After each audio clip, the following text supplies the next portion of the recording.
అరవ కామాక్షి ఇప్పుడు నెల్లూరు వ్యాప్తంగానే కాదు రాష్ట్ర వ్యాప్తంగా ఈ పేరు వినిపిస్తుంది. ఈ మహిళ గురించి చర్చ నడుస్తోంది. అసలు ఎవరు ఈ మహిళ? ఒక లేడీ డాన్ అంటూ తెలుస్తోంది. అయితే ఈ లేడీ డాన్కి సంబంధించిన డీటెయిల్స్ తెలుసుకునే ముందు ఇప్పుడు ప్రస్తుతం ఉన్నటువంటి వివరాలు ఒకసారి చూద్దాం. ముఖ్యంగా పెంచలయ్య ప్రాణాలు తీశారు కొంతమంది వ్యక్తులు దాడి చేసి. ముందుగా గ్రూప్ తగాదాలు అనుకున్నారు, కానీ చూస్తే అతని ప్రాణాలు పోవడం వెనక ఈ మహిళ కారణంగా గుర్తించారు. ఆ తర్వాత ఈ మహిళకు సంబంధించినటువంటి ఇళ్ల మీద దాడులు చేశారు. సిపిఎం పార్టీకి చెందిన కొంతమంది కార్యకర్తలు ఆ ఇంటిని ధ్వంసం చేశారు. ఇప్పుడు ఈ కేసు సందర్భంగా ఈ అరవ కామాక్షి విషయం తెర మీదకి వచ్చింది. ఒక లేడీ డాన్గా స్థానికంగా ముద్రపడినటువంటి మహిళ, నేర చరిత్ర కలిగినటువంటి మహిళ. కేవలం తాను మాత్రమే కాదు, తన కుటుంబం మొత్తం కూడా ఆస్తులతో పాటు నేర చరిత్రను కూడా పంచుకుంటూ వస్తున్నట్లుగా తెలుస్తోంది. అయితే ఇప్పుడు ఈ నెల్లూరు లేడీ డాన్ కామాక్షి ఇళ్ల కూల్చివేతలో ఎమ్మెల్యే కోటంరెడ్డి శ్రీధర్ రెడ్డి హస్తం ఉంది అనేటువంటి చర్చ కూడా నడుస్తోంది. సిపిఎం కార్యకర్తలతో వ్యూహరచన చేశారంటూ ఆరోపణలు వస్తున్నాయి. కూల్చివేత సమయంలో ఎమ్మెల్యే అక్కడే ఉన్నారంటూ కూడా సందేహాలు. గతంలో కామాక్షిని పలుసార్లు ఎమ్మెల్యే హెచ్చరించారని, కామాక్షి ఆగడాలు పెరిగిపోవడంతో ఎమ్మెల్యే స్కెచ్ వేశారంటూ సమాచారం అందుతోంది. కొన్ని సందర్భాల్లో కఠిన నిర్ణయాలు తీసుకోవాల్సి వస్తుందంటూ ఎమ్మెల్యే కామెంట్ చేశారంటూ కూడా సమాచారం. సో స్థానికంగా ఉన్నటువంటి రాజకీయ నాయకులకి కామాక్షికి మధ్య కొన్ని రకాల ట్రాన్సాక్షన్స్ ఉండేవా అనే ప్రశ్న ఇక్కడ ఉత్పన్నం అవుతోంది. లేదంటే నాయకులకి కామాక్షికి కుదిరేది కాదా, పొత్తు కుదిరేది కాదా? దీనివల్ల ఎప్పుడు కొన్ని సమస్యలు ఉండేవా? ఈ రెండు కోణాల్లోనూ చర్చ జరుగుతుంది. కొంతమంది ఏమో నాయకులకి ఆవిడికి పడేది కాదు, ఆవిడ డామినేషన్ని నాయకులు ఒప్పుకునేవాళ్ళు కాదు అని కొంతమంది అంటుంటే, కొంతమందితో కొన్ని రకాల ట్రాన్సాక్షన్స్ ఉండేవి అంటూ మరికొంతమంది అంటున్నారు. సో స్థానికంగా అసలు ఏం జరుగుతుందనేది ఇంకా తెలియాల్సి ఉంది. బట్ ఎవరి అరవ కామాక్షి అనే ప్రశ్న ఇక్కడ ఉత్పన్నం అవుతుంది. నెల్లూరులో బోడిగాని తోట అనే ప్రాంతంలో ఈ కామాక్షి నివాసం ఉంటున్నట్లుగా తెలుస్తోంది. తన బిజినెస్ ఏంటి, ఏం చేస్తుంది, వృత్తి ఏంటి అంటే గంజాయి వ్యాపారం. గంజాయి వ్యాపారం చేసి పెద్ద ఎత్తున గంజాయిని సప్లై చేయడం అనేది తన వ్యాపారంగా తెలుస్తుంది. మరి ఎవరి ద్వారా సప్లై చేస్తుంది అంటే కొంతమంది చిన్న చిన్న పిల్లలు, అనాథ పిల్లల్ని చేరదీసి, ఎవరైతే వ్యర్థాలు ఎత్తుకుంటూ చెత్తను ఎత్తుకుంటూ తిరుగుతుంటారో బయట అనాథ పిల్లలు, వాళ్ళని చేరదీసి వాళ్ళ ద్వారా ఈ బిజినెస్ నడిపేదట.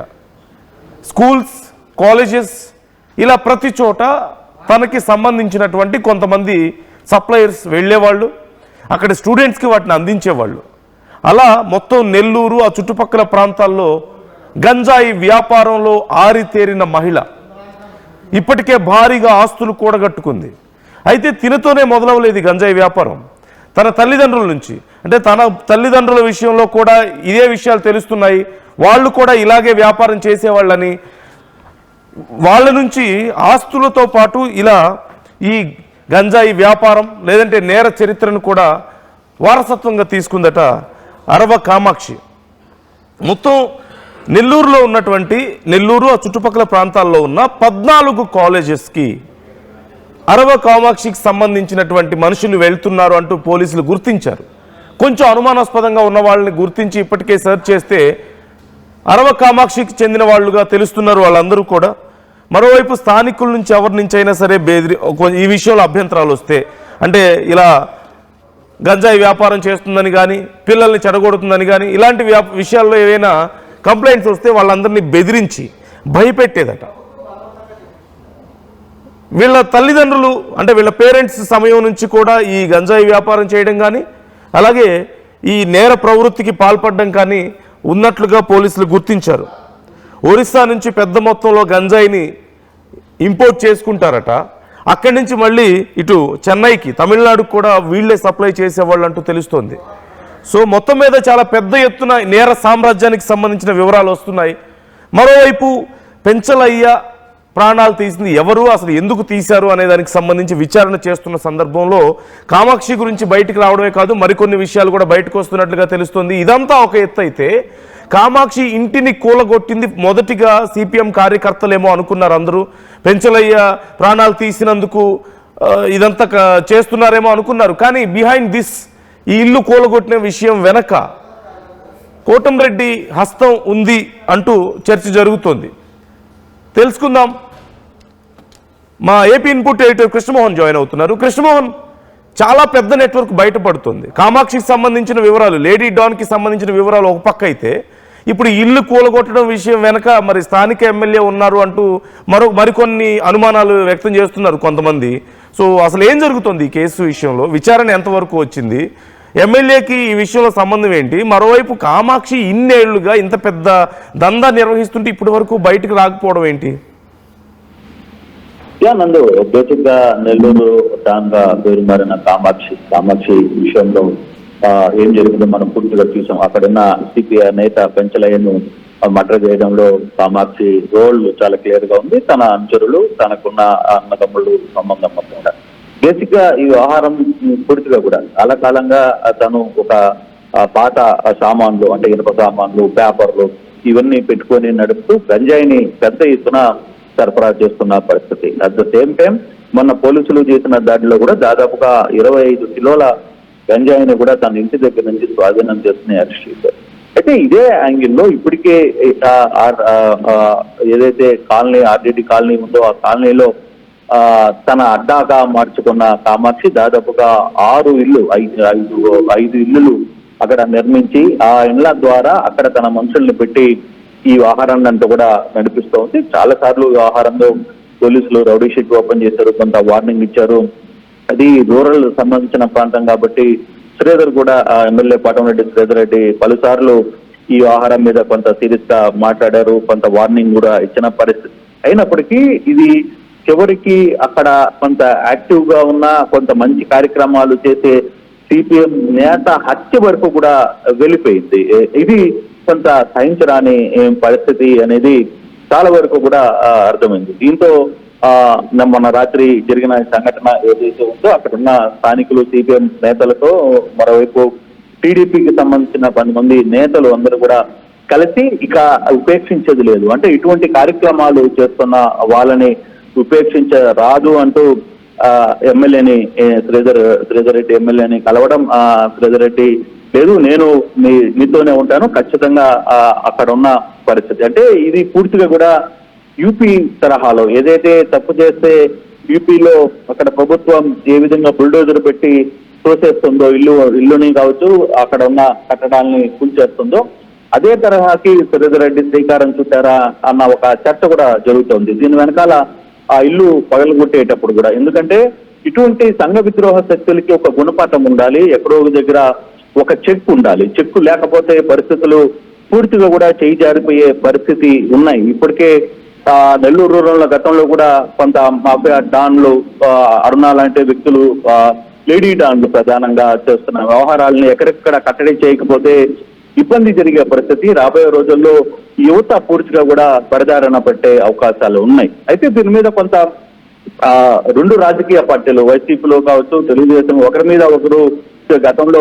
కామాక్షి మీ పార్టీలో ఉంది, లేదు మీ పార్టీలో ఉంది, మీ దగ్గర ఉంది అని ఇద్దరు 2 వైపులా కూడా కొంత ఆరోపణలు జరుగుతున్నప్పటికీ, ఓకే అది పొలిటికల్ గా మధ్య జరుగుతున్నప్పటికీ, కానీ ఇక్కడ ఇది ఎక్కడో ఒక దగ్గర ఒక చెక్కును పెట్టాలి. ఏదైతే అసంగత శక్తులు మితిమీరిపోతున్నాయి నెల్లూరు టౌన్ లో ఇటీవల వరుసగా జరుగుతున్న పరిణామాలు చూస్తుంటే కొంత ఆందోళన జరుగుతుంది. ఎప్పుడు జరగని పరిస్థితులు ఈ మధ్య కాలంలో పెద్ద ఎత్తున నెల్లూరు జిల్లాలో, ప్రధానంగా నెల్లూరు టౌన్ అండ్ రూరల్ లో ఎక్కువగా ఈ వ్యవహారాలు జరుగుతున్న నేపథ్యంలో ఇటువంటి వ్యవస్థ, ఎందుకంటే 5 ఇల్లులు పోల్చడం మామూలుమైన పరిస్థితి కాదు. అందులో ఈ కామాక్షికి ఒక గ్యాంగ్ ఉంది.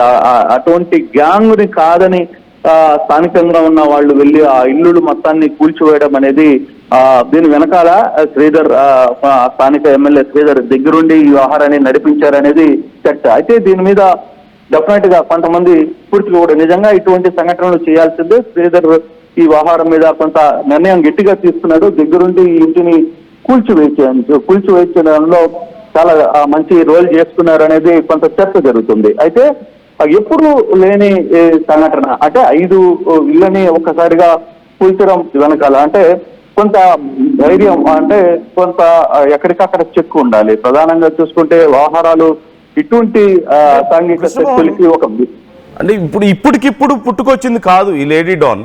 ఎప్పటి నుంచో ఈ దందా కొనసాగిస్తున్నట్లుగా తెలుస్తుంది కదా. మరి గతంలో ప్రభుత్వాలు ఉన్నాయి, ఇప్పుడు ఇన్ని ఏళ్ల నుంచి ఎందుకు బయటకు రాలేదు అనే విషయం ఒకటైతే, ఇప్పుడు ఈ ఇల్లు కూలగొట్టడం వెనక స్థానిక ఎమ్మెల్యే ఉన్నారని ఇక ఉపేక్షించకూడదని చెప్పేసి ప్రజలు కూడా పూనుకున్నారు అంటున్నారు. గతంలో మరి ఏ రెసిస్టెన్స్ రాలేదా లోకల్ ఎమ్మెల్యేస్ నుంచి కానీ అప్పుడున్నటువంటి ప్రభుత్వాల నుంచి కానీ? ఎందుకని ఈ విషయం ఎప్పుడు బయటకు రాలేదు? అంటే గతంలో కూడా ఈమె యాక్టివిటీ మీద కొంత పోలీసులకి కన్నుంది. ఎందుకంటే ఈమె మీద రౌడీ షీటర్ కూడా గతంలో కూడా ఓపెన్ చేశారు. కాకపోతే ఇది ఎప్పుడు హత్యల వరకు రాలా. ప్రస్తుతం ఇది హత్య వరకు దారి చేసే ప్రయత్నం అయితే జరిగాయి. ఏదో గుట్టు చప్పుడు కాకుండా ఏదో కొంత స్కూల్స్ కి పంపించడమో, లేకపోతే కాలేజీల్లో కొంత గంజాయి అమ్మడమో, అక్కడున్న చిన్నపిల్లల చేత అమ్మించే ప్రయత్నం చేయడం, అటువంటి సంఘటనలు జరగడంతో రెగ్యులర్ కేసులు కట్టారు, రౌడీ షీటర్ ఓపెన్ చేశారు. కామాక్షి మీద, తన అంతుల మీద కూడా 2 టౌన్ లో 1 టౌన్ లో కొన్ని కేసులు పెట్టించారు. కొంత ఈమె ఈ రౌడీ యాక్టివిటీ మీద పోలీసులకి కన్ను ఉంది. కంపల్సరిగా కొంత నిర్వహించే ప్రయత్నం అయితే చేశారు. కాకపోతే కామాక్షి హద్దు దాటి హత్యలు దాకా వెళ్ళిపోయింది. ఒక స్థానికంగా ఉన్న ఒక సిపిఐ నేత కేవలం గంజాయిని అమ్మడానికి, నా ప్రాంతంలో అమ్మడానికి వీలు లేదు, మీరు ఇక్కడ చెడగొట్టద్దు వాతావరణాన్ని అని చెప్తున్న నేపథ్యంలో ఇతను ఉంటే మనకి అడ్డం అనే ప్రయత్నంలోనే ఈ హత్యను ఖాయమిచ్చే ప్రయత్నం అయితే చేశారు. దాంతో ఇక ఉపేక్షిస్తే ఇది మరీ ఈ బ్యాచ్ మరీ రెచ్చిపోయే పరిస్థితి అయితే కనపడుతుంది. ఇప్పటికే పోలీసులు కొందరిని అదుపులో తీసుకున్నారు. దాదాపుగా 15 మందిలో 9 మంది వరకు అదుపులో తీసుకున్నారు. ఇంకా కొంతమంది దొరకాల్సిన పరిస్థితి. అయితే మళ్ళీ వాళ్ళ వ్యవహారం తిరిగి మరింత రెచ్చిపోయే అవకాశం ఉంటుందనే నేపథ్యంలోనే నిన్న సిపిఎం నేతలు అలాగే శ్రీధర్ రెడ్డి సహాయం తీసుకున్నారు. స్థానిక టీడీపీ నేతలు అందరూ కూడా ఇది ఇల్లు దాదాపుగా నేను కూడా శ్రీధర్తో మాట్లాడే ప్రయత్నం చేశాను. ఏం జరిగింది అసలు అంటే, ఇటువంటి కొన్ని ఉపేక్షిస్తే పరిస్థితులు మారిపోయే పరిస్థితి ఉంది, చేంజ్ అయిపోయే పరిస్థితి ఉంది. కాబట్టి కొంత చర్యలకి ఉపేక్షించాల్సిన పరిస్థితి వచ్చింది అనేది పూర్తిగా కూడా ఆ ఇల్లు ధ్వంసం చేస్తున్నప్పుడు కూడా ఆ ఇంట్లో కొన్ని మారణాయుధాలు కూడా బయటపడ్డ పరిస్థితి. కానీ ఒక రకంగా ఈ వ్యవహారంలో మాత్రం శ్రీధర్ని కొంత స్థానిక ప్రజలు కొంత అభినందిస్తున్న పరిస్థితి. కానీ రాజకీయ పరంగా దీని వెనకాల కొంత విమర్శలు ఉన్నాయి. బట్ అది వైసీపీ టీడీపీ మధ్య ఇద్దరు మీ పార్టీలో ఉన్నారు అంటే వాళ్ళు మీ పార్టీలో ఉన్నారని పరస్పర ఆరోపణలు చేసుకుంటున్నా. కానీ ఇటువంటి సంగతులను దగ్గర మాత్రం ఉపేక్షించకూడదు. ఈ రోజు శ్రీధర్ కూడా ఎమ్మెల్యే కోటమిరెడ్డి శ్రీధర్ రెడ్డి తన పెంచుల ఇంటికి వెళ్లారు. అక్కడ కొంత ఆర్థిక సాయం చేశారు. ఆ పిల్లలకి వాళ్ళిద్దరు పిల్లలను కూడా చదువుకునే వరకు ఎంతవరకు చదువుకుంటే ఆ బాధ్యతని తన కూతుర్లు తీసుకునే ప్రయత్నం చేశారు.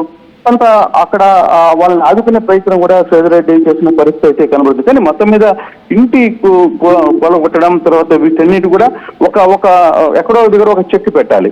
ఎందుకంటే ఒక భయం లేకపోతే పూర్తిగా కూడా వాళ్ళ కుటుంబాలు, వాళ్ళ తమ్ముళ్ళు వరుసగా ఇదే ప్రయత్నాలు చేసే అవకాశం ఉంది. కాబట్టి ఇంకా పూర్తిగా ఆ ప్రాంతాల్లో ఇటువంటి వ్యవహారాలు చేయకూడదు అనే దాంట్లోనే పూర్తిగా 5 ఇళ్ళని తన కామాక్షికి సంబంధించిన 5 ఇళ్ళని కూలదోశారు. అది పబ్లిక్ లో కొంత పాజిటివ్ కనపడుతుంది. ఆ ప్రాంతంలో కూడా చాలా వరకు పాజిటివ్ థింగ్స్ అయితే వచ్చాయి. Right. Thank you Krishnamohan, thanks for the details. ఇప్పుడు పెంచలయ్యకి సంబంధించిన ఘటన తర్వాత చాలా విషయాలు తెర మీదకి వస్తున్నాయి. ఒక చోట తీగలాగితే మరో చోట డొంక కదిలినట్లుగా ఉంది పరిస్థితి. పెంచలయ్య ఘటనకి సంబంధించి విచారణ చేస్తుంటే కామాక్షి విషయం బయటపడింది. అక్కడి నుంచి విచారణ చేస్తుంటే ఇంకా చాలా విషయాలు బయటపడుతున్నాయి. కామాక్షి చేసే దందా, గంజాయి వ్యాపారం గురించి, బెదిరింపుల గురించి, మిగతా మరికొన్ని అంశాలకు సంబంధించి కూడా బయటకు వస్తున్నాయి. అవి అతి త్వరలో రివీల్ చేయబోతున్నారు పోలీసులు. విచారణ జరుగుతోంది కాబట్టి ఇప్పుడే మనం పూర్తిగా ఈ విషయాల గురించి మాట్లాడకూడదు. మరోవైపు స్థానిక ఎమ్మెల్యే హస్తం ఉంది ఈ ఇల్లు కూల్చివేత వెనక అనే అభిప్రాయం కూడా వస్తుంది, అనే అనుమానాలు కొన్ని వ్యక్తం అవుతున్నాయి. కారణం ఏంటి అన్నప్పుడు, కామాక్షి ఆగడాలు భరించలేక గతంలో కూడా కొన్ని సందర్భాల్లో మాట్లాడారని, ఇవన్నీ ఆపేయాలని చెప్పారని, కానీ వినకపోవడంతో ఇప్పుడు ఇక ప్రజలలో కోపం ఎక్కువైపోయి చివరికి ఈ పరిస్థితి వచ్చింది అంటూ కూడా తెలుస్తోంది. ఇప్పుడు కామాక్షికి సంబంధించి కూడా విచారణ జరుగుతున్నట్లుగా తెలుస్తుంది. అయితే ఇక్కడ కీలకమైన అంశం కృష్ణమోహన్ కూడా చెప్పారు క్లియర్గా ఈ విషయంలో. మరి గతంలో కూడా ఇప్పుడు ఇన్నేళ్లుగా ఇదంతా జరుగుతుంటే ఇప్పుడే ఎందుకు ఈ విషయం బయటకు వచ్చింది, ఇన్నేళ్లుగా ఎందుకు బయటకు రాలా? స్థానికులు కొంతమంది ఈ విషయాన్ని గురించి మాట్లాడే ప్రయత్నం చేసినా బెదిరించి ఆపేసినట్లుగా తెలుస్తోంది. మరి ఇన్నేళ్లుగా స్థానిక నాయకులు ఎవరు కూడా ఈ విషయాన్ని బయట పెట్టడానికి ధైర్యం చేయలేకపోయారా? లేకపోతే ఇంకేమైనా ట్రాన్సాక్షన్స్ ఉన్నాయా? ఇది ఖచ్చితంగా ఆలోచించాల్సిన విషయం, విచారణ చేయాల్సిన విషయం. So what do you think about this? మీరేమనుకుంటున్నారు? ఇదిగో మీరు స్క్రీన్లో చూస్తున్నారు, ఎవరైతే ఒక గ్రూప్ చేసినటువంటి దాడిలో ప్రాణాలు కోల్పోయాడో ఆ పెంచలయ్య అనే వ్యక్తి, సిపిఎం పార్టీ నాయకుడు. మొదట్లో ఇవి గ్రూప్ తగాదాలుగా భావించారు, అవతలి ఆపోజిట్ గ్రూప్ వచ్చి దాడి చేసి ఉండొచ్చు అంటూ భావించారు. కానీ కొద్దిగా విచారణ చేసుకుంటూ పోతే అసలు విషయాలు బయటపడ్డాయి. So try to comment your opinions. మీరేమనుకుంటున్నారు జరుగుతున్నటువంటి అంశాల పట్ల? ఈ కామాక్షి విషయంలో అసలు ఏం జరిగింది? ఇన్నేళ్ళు ఎందుకు బయటికి రాలేదు? ఇప్పుడే ఎందుకు బయటకు వచ్చింది? ఇన్నేళ్ల పాటు సైలెంట్గా ఉండడానికి కారణం ఏంటి? ధైర్యం చేయలేకపోవడం నాయకులు, లేకపోతే ఏదైనా ట్రాన్సాక్షన్స్ ఉన్నాయా? ఈ కోణంలో ఇప్పుడు చాలామంది ఆలోచిస్తున్నారు. మీ అభిప్రాయాలను కూడా మాతో పంచుకోండి.